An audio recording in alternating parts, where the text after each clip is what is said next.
Você sabia que a bruxa Gryla, que aparece lá em O Mundo Sombrio de Sabrina, foi construída a partir de uma lenda? E é sobre isso que a gente vai conversar hoje. A lenda de Gryla é uma das tradições de inverno mais antigas e assustadoras do folclore da Islândia. Ela surgiu no século XIII e foi adaptada lá no século XVII. No século XIII, os irlandeses escreveram um livro clássico sobre a mitologia nórdica que se chamava Edda Prosa.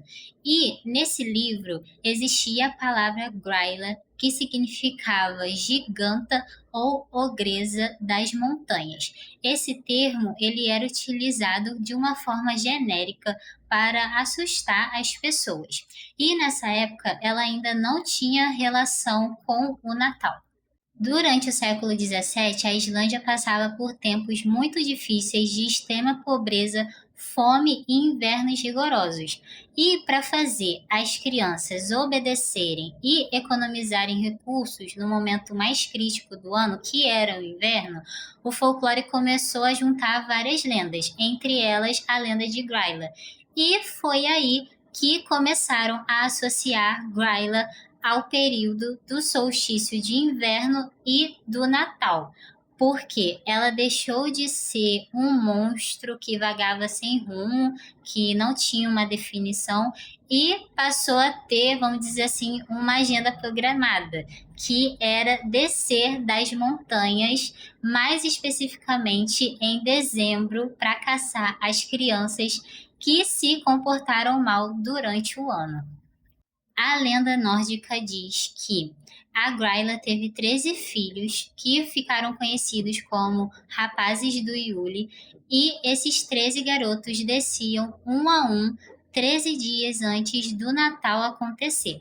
Já na série O Mundo Sombrio de Sabrina, a gente associa os 13 rapazes do Yule a uma história muito triste da bruxa em si, e é a Zelda que conta isso pra gente. A Zelda diz que, durante um período ali de escassez durante o inverno, Gryla e uma outra bruxa tinham feito um pacto de que elas iriam sacrificar os seus filhos e comê-los. Acontece que a outra bruxa acaba enganando Gryla e Gryla acaba assassinando a sua filha, enquanto a outra bruxa não cumpre a sua parte no acordo.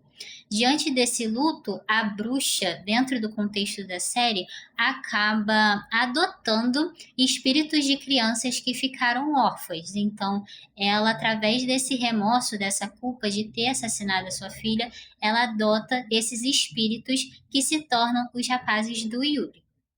A primeira aparição dos rapazes do Yuli e da Gryla dentro da série é lá no episódio 11 da primeira temporada, que é um episódio especial de Natal e, obviamente, é para fazer uma referência à lenda de Gryla, já que tem a ver com o Natal. E nesse episódio a gente entende que os rapazes do Yuli, e isso, gente, estou levando em consideração a lenda e o que é dito dentro da série, tá? Esse contexto é bem parecido. Eles são espíritos zombeteiros, vamos dizer assim. Eles entram nas casas das pessoas para perturbar. Na lenda também é dito que, um a um, né, eles iam descendo da montanha para dar presente para as crianças ou deixarem batatas podres para elas. Então a gente vê que a Sabrina esquece ali de acender a chama de Uli, que é aquela tocha, né, basicamente ali que estava na chaminé, e os rapazes acabam entrando na casa dos Spellmans e acabam fazendo uma baguncinha ali. A Zelda é quem invoca Gryla para poder conter os seus filhos, e é nesse meio tempo que a Gryla acaba escutando a Letícia. Se vocês não se lembram, Letícia era a filha do padre Blackwood que a Zelda tinha roubado, e a Gryla tenta reivindicar a Letícia para ela, porque na cabeça dela a Letícia era órfã. E aí que até a Diana aparece, tem toda aquela resolução que elas ficam disputando a criança.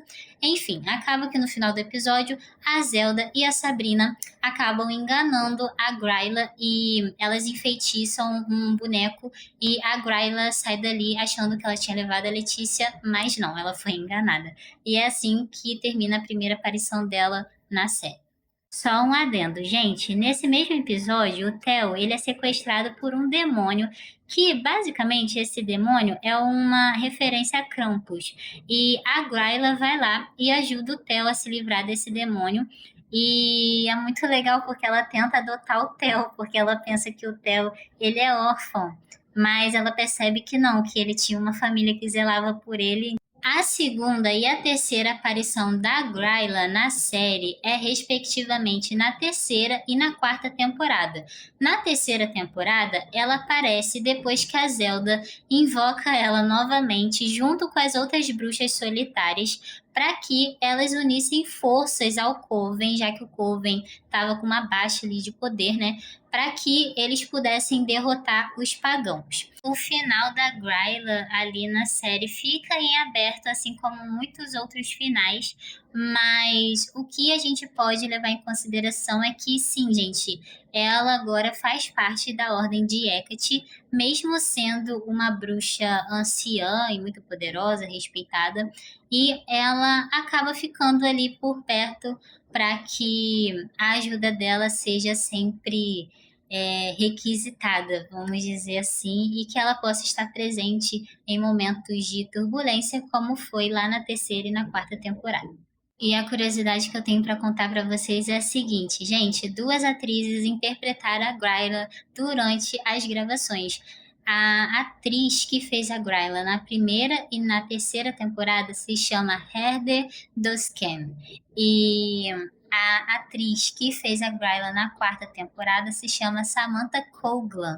E isso acontece porque a Heather acabou engravidando. E sim, gente, aquela barriguinha que ela mostra pro Ambrose era a barriguinha verdadeira dela de grávida.